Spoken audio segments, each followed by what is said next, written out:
Whoa! Holy shit. Is that a fox? Yeah. What did the fox say? That was a real freaking fox. That was so cute. 1, 2, 3, shot, one pole, yo, live. 1 second. Need to make sure there's no cops up ahead.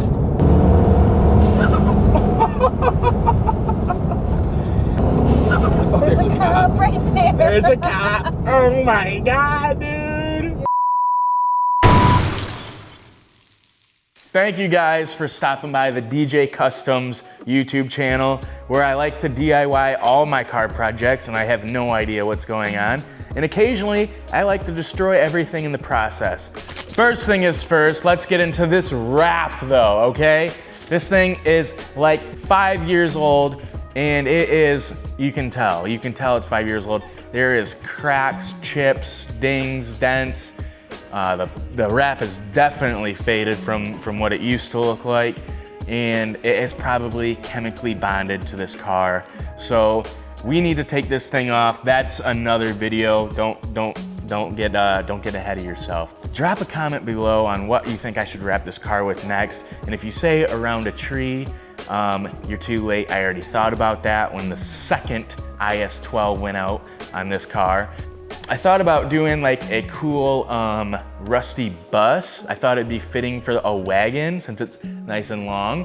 And maybe do like spool bus, like where the district would be or something like that. Something cool, something off the wall a little bit. So as you guys may already know, this is my 2017 Volkswagen Golf Sportwagen 1.8 turbo. And I recently put a IS-20, also known as the GTI turbo, on this car. My dear friend Caleb, he has a GTI and he put the IS-38 upgrade on his car, which is also known as the Golf R turbo. So conveniently, my turbo went out just at the perfect timing. He had the IS-20 sitting in his garage collecting dust, and I scooped it up from him. And now it is living inside this Mark 7 wagon.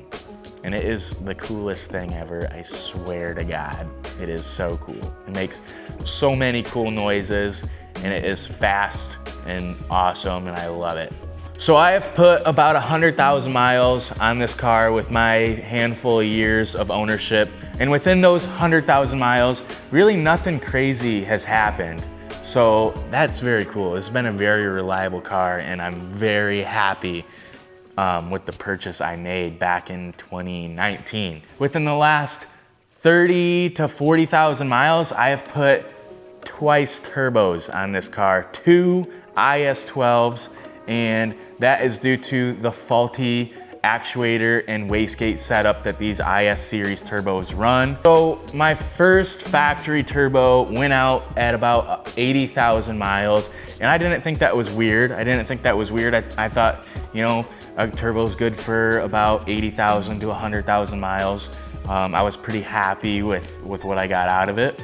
But the second turbo, I replaced at about 113,000 miles. That's about 35,000 miles I got out of that turbo.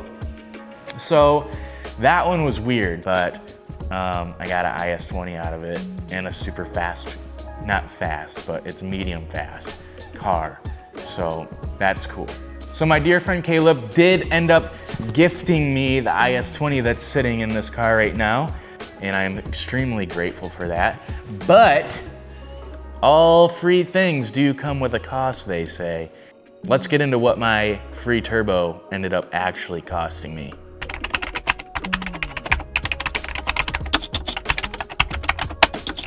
So number one on the list of things that I needed was the install kit, the turbo install kit. And I got it from Euro Tuning. This consists of all your gaskets, your O-rings, your studs, the nuts, some mounting bolts and stuff like that.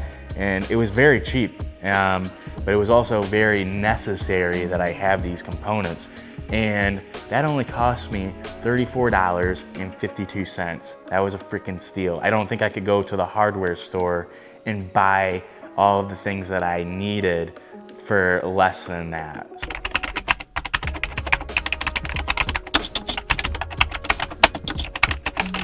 Next, for a whopping $400, I picked up the integrated engineering intake system, and it is fabulous, dude. It sounds amazing, it looks great, and it gives you all the turbo choo-choo noises that you could ever ask for, okay?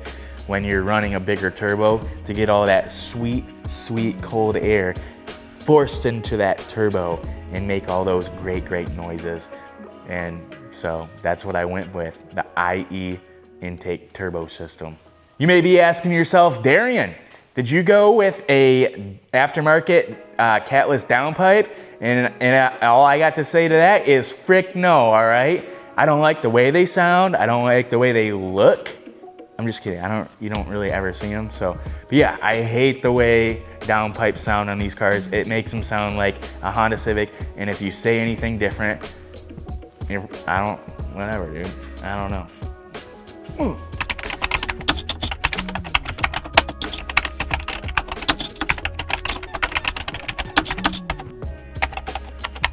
There's 100 different companies out there that are tuning these cars.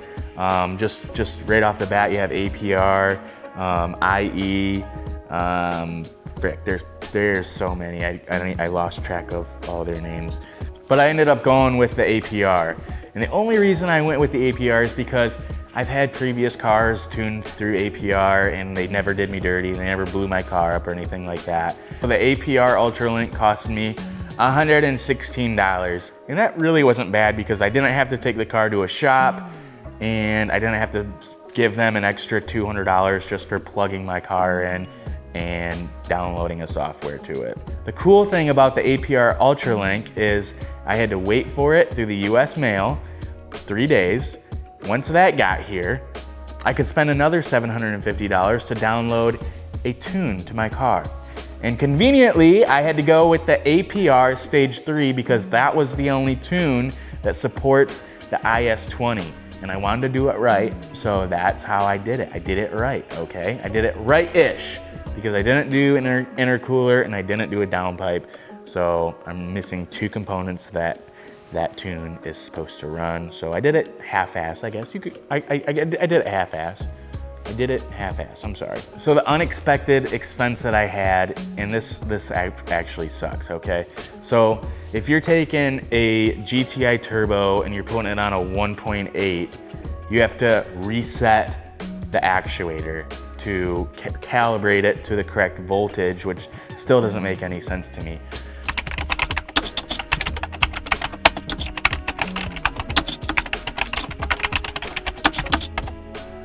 So what I had to do was go to Harbor Freight and pick up an Icon T7. I probably could have taken this to the shop and they would have plugged it in, reset the actuator and had it done for 50 bucks in about 20 minutes. But being the guy I am, I went to Harbor Freight, I bought the Icon T7. I spent about 8 hours trying to figure that out, how to reset the actuator, how to tune it to its proper setting.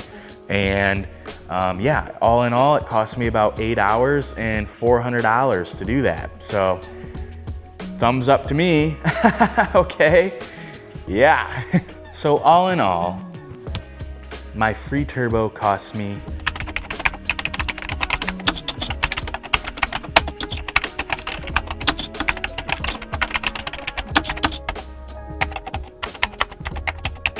$1,700.52.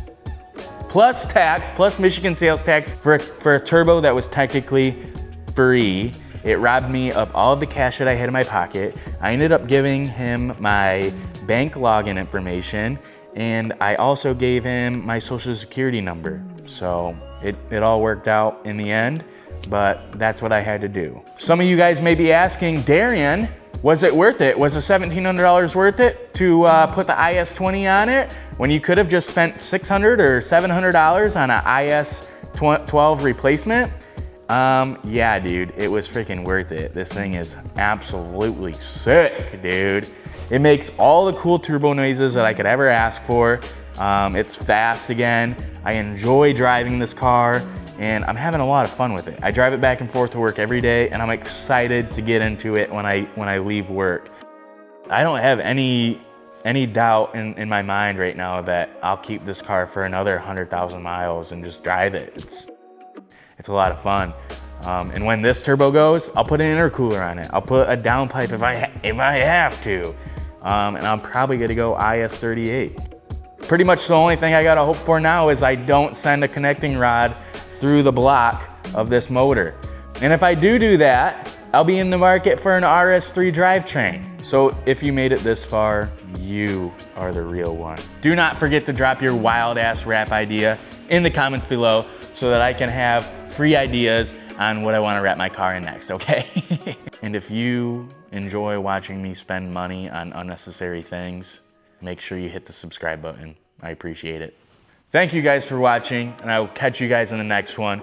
But just remember, just because it's free doesn't mean it won't bankrupt you, okay?